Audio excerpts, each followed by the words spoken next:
우리 구원받은 사람들은 이 우주 가운데 하나님이 계신다는 것을 압니다. 우주 전체를 하나님이 창조하셨습니다. 그런데 구원받은 사람들 중에 하나님이 왜 광대한 우주를 창조했는지를 모를 수 있습니다. 하나님이 왜 우주를 창조하셨고 무슨 일을 하고자 하십니까? 역대로 주님의 회복을 통하여 이러한 것을 우리에게 보여주셨고 우리는 하나님 우주 가운데 한 무리를 얻고자 하는 것을 알게 되었습니다. 그 한 무리는 단체적인 한 사람이 되어 또한 단체적인 그릇이 되는 것인데 하나님은 이 구원받은 한 무리 안에 넣으시기 원하십니다. 겉으로 볼 때는 한 무리가 한 지방에서 모임을 갖고 교회를 형성하는 것 같습니다. 그런 내재적으로 본다면 그들은 단체적인 사람입니다. 단체적인 한 사람으로서 단체적인 생명이 그 안에 있습니다. 삼위 하나님이 그들의 생명입니다. 이렇게 하신 목적은 어느 날 교회가 확대된 하나님이 되기 원하십니다. 바깥은 사람이지만 속에는 하나님의 생명이 있습니다. 어느 날 이 삼위 하나님과 완전히 연합하여 그분은 우리의 생명이 되고 우리는 그분의 표현이 되는 것입니다. 이것이 우주 가운데 하나님의 경륜입니다. 이 일에서 구약에 하나의 예표가 있는데 하나의 상징이 있는데 우리가 추구하고 있는 여호수아 사사기 룻기가 있죠.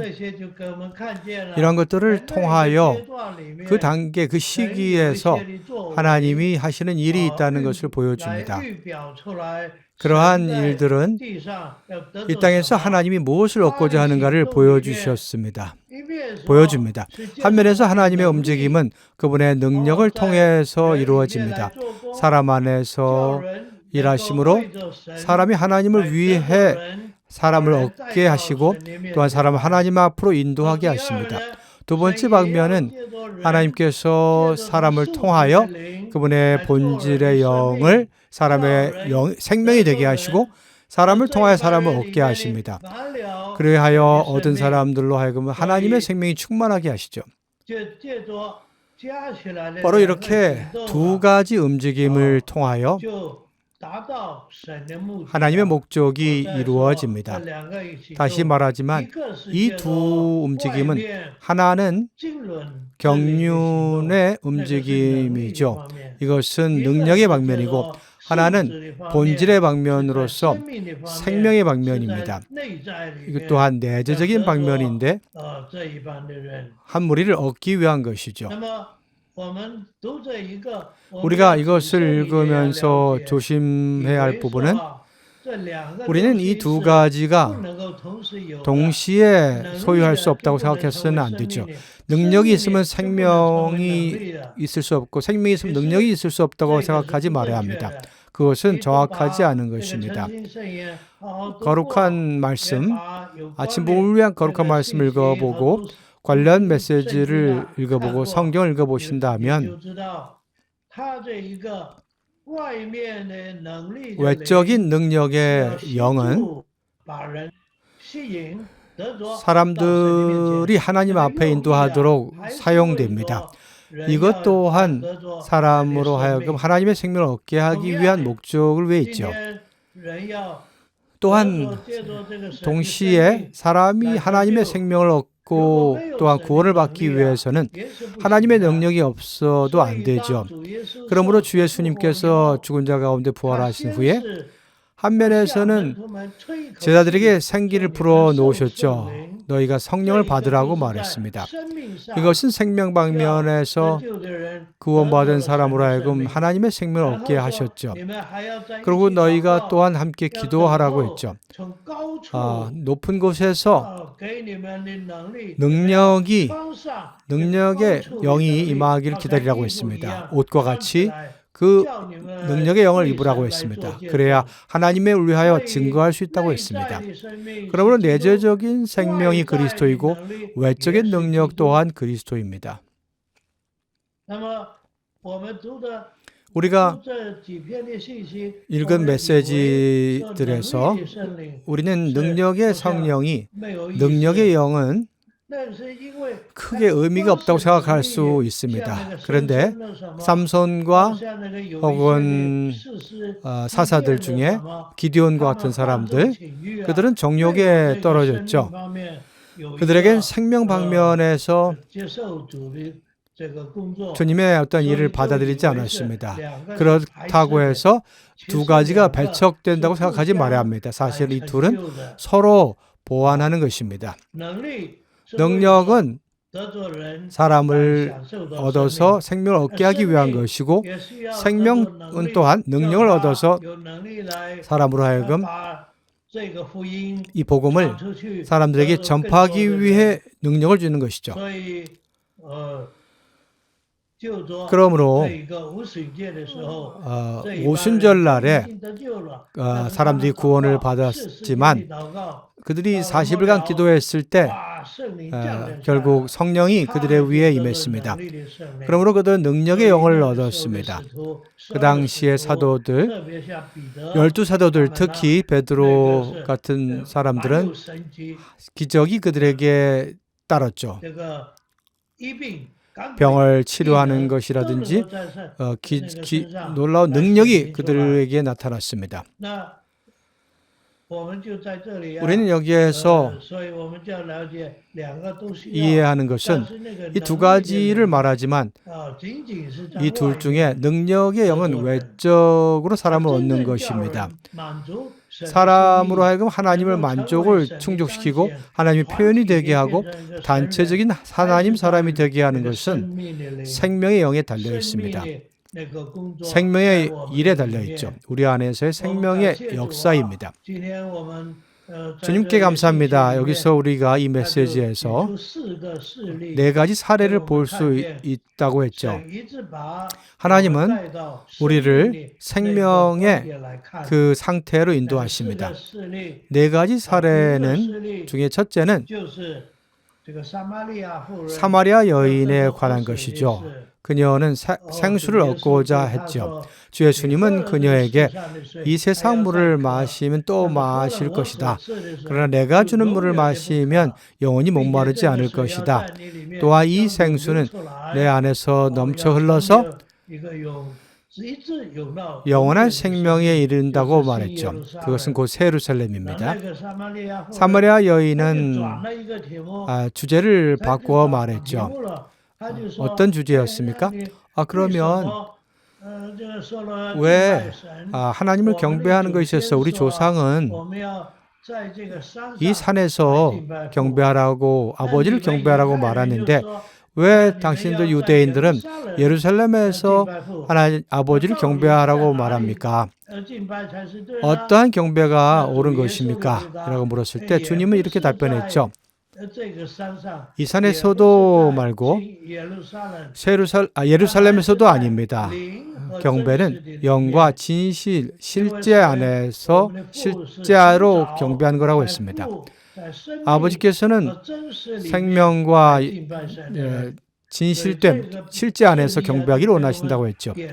이 사례는 우리에게 경배는 장소의 문제가 아니라 영의 문제라는 것입니다. 실제의 문제라는 것입니다. 두 번째 사례는 간음을 범한 여인에 대해서 바리새인들은 그녀를 붙잡아서 주 예수님 앞으로 끌고 갔습니다. 주 예수님을 시험했는데 모세 율법에서는 이러한 사람은 돌로 치라고 했습니다. 쳐 죽이라고 했습니다. 당신은 어떻게 생각합니까? 돌로 쳐 죽여야 합니까? 이것에 대하여 사실 이것은 예수님을 시험한 것만이 아니라 간교한 것이었습니다. 주 예수님께서 만일 사랑을 생각한다면 돌로 치지 말아야 하죠. 그렇다면 예수님도 모세의 가르침을 어긋나게 말한다. 그것은 하나님에게서 나온 것이 아니라고 말할 것이죠. 만일 주 예수님이 돌로 치라고 말한다면 사람들은 주 예수님은 모세 율법과 그럼 뭐가 다르겠는가? 사랑이 그 안에 없다고 말할 것입니다. 범죄한 사람을 쳐서 죽이라고 말했죠. 그런데 주 예수님께서는 어떤 영역으로 그들을 인도했는데 쳐서 죽인 건가 죽이지 말라는 것이 아니라 너희들 가운데 죄 없는 자가 먼저 돌로 치라고 말했습니다. 이 말을 한 후에 허리를 굽히며 땅에다가 글을 썼습니다. 당시에 그 땅은 먼지도 많았을 거라 생각합니다. 주님은 거기다가 뭐라고 썼을까요? 성경은 이에 대하여 말하지 않았습니다. 그러나 우리가 추측할 수 있는 것은 거짓이다, 사람들의 물건을 훔치는 자요, 하나님을 모욕하는 자요, 이런 글을 쓸 수도 있겠죠. 이렇게 했을 때 바리새인들은 또한 율법 성경학자들은 그들의 양심이 만져져서 하나씩 나이든 자나 어린 자가 다 떠났습니다. 그들이 떠난 후에 거기에 한 여인이 남았죠. 주 예수님은 허리를 일으키며 말했습니다. 여자여, 아무도 유죄 판결하지 않습니까? 여인이 말하기를 그렇습니다. 아무도 유죄 판결하지 않습니다. 그럴 때 주 예수님이 거기 남아서 말하셨습니다. 나도 너를 유죄 판결하지 않는다. 더 이상 죄를 짓지 말라고 했습니다. 보십시오. 두 마디는 하나는 죄를 유죄 판결하지 않은 것은 그의 죄들을 용서했다는 것이고 다시는 죄를 짓지 말라는 것은 주님이 그녀에게 신성한 생명을 주어 죄에서 나오게 했다는 것입니다. 이 사례 또한 우리에게 주 예수님께서 우리를 생명의 영역 안에 인도했다는 것을 보여줍니다. 오직 생명만이 죄를 짓지 않게 할 수 있습니다. 세 번째 사례는 나면서부터 눈먼 자에 대한 예입니다. 바리새인들은 그 사람을 예수님 앞에 이끌어 오면서 말했죠. 사람은 나면서 눈 멀었는데 그 눈먼 것이 그의 죄 때문입니까? 아니면 아버지의 죄 때문입니까? 이것 또한 옳고 그름의 문제이죠. 만일 주 예수님께서 이 사람의 죄 때문이라고 말한다면 그 태어나지도 않았는데 무슨 죄가 있냐고 그들이 따지겠죠. 만일 부모 때문이라 한다면 그것도 말이 안 되죠. 부모님이 죄를 졌는데 자한 아이가 얼마나 귀한데 어떻게 그 아이가 눈멀게 할 수 있겠습니까? 이 부모가 분 죄가 자녀에게 이런 죄를 눈멀게 할 수 있겠습니까? 그러므로 그들은 주 예수님을 옳고 그름, 선과 악의 지식의 나무 안으로, 영역 안으로 이끌려고 했던 것입니다. 주님을 시험했던 것이죠. 주님의 답변은 어땠습니까? 이 어린아이의 문제도 아니고 부모의 죄도 아니다. 이것은 하나님의 일을, 하나님의 역사를 나타내기 위한 것이다 라고 말했죠. 그러므로 주님은 그 아이의 눈을 뜨게 해주셨습니다. 여기서 주님은 선과 악과 종교의 영역에서 생명의 길로 인도한 것을 볼 수 있습니다. 네 번째 사례는 나사로의 죽음에 관한 것입니다. 나사로가 죽은 후에 주님이 오셨는데 4일이 지난 후에 오셨습니다. 마르다가 말했습니다. 주님이 일찍 오셨으면 내 동생이 죽지 않았을 텐데 그러나 당신이 그를 살릴 거라고 믿습니다. 왜냐하면 주님은 마지막 날에 그를 부활하게 할 것입니다. 마르다는 이 부활이 마지막 때라고 생각했죠. 주 예수님은 마르다에게 마지막 날이 아니라 내가 있으면 부활이 있고 내가 있으면 생명이 있다. 내가 없다 하면 부활이 없고 또한 생명이 없다라고 말했죠. 그러므로 주님은 주님이 계심으로 나사로가 부활했죠. 그분의 생명이 있으면 부활이 있는 것입니다. 이 네 사례는 우리에게 종교의 문제가 아니고 선과 악의 문제도 아니고 옳고 그름의 문제가 아님을 보여줍니다. 그리스도가 있냐 없냐의 문제이고 생명이 있냐 없냐의 문제입니다. 주님께 감사합니다. 오늘 그 안에 생명이 있습니다. 우리 안에 신성한 생명이 있습니다. 영원한 생명이 있습니다. 이 생명은 우리 안에서 자랄 것입니다. 우리를 단체적인 하나님 사람이 되게 할 것입니다. 어느 날 삼위일 하나님의 영원한 표현이 되게 하실 것입니다. 이 어떠한 영광입니까? 이것이 하나님의 구원입니다. 주님께 감사하고 찬양합니다. 오늘 우리 주님은 주님의 회복 안에서 우리는 정말 생명의 길을 가야 합니다. 이 생명의 길을 가야 합니다. 주님께 감사합니다. 여기까지 마치겠습니다.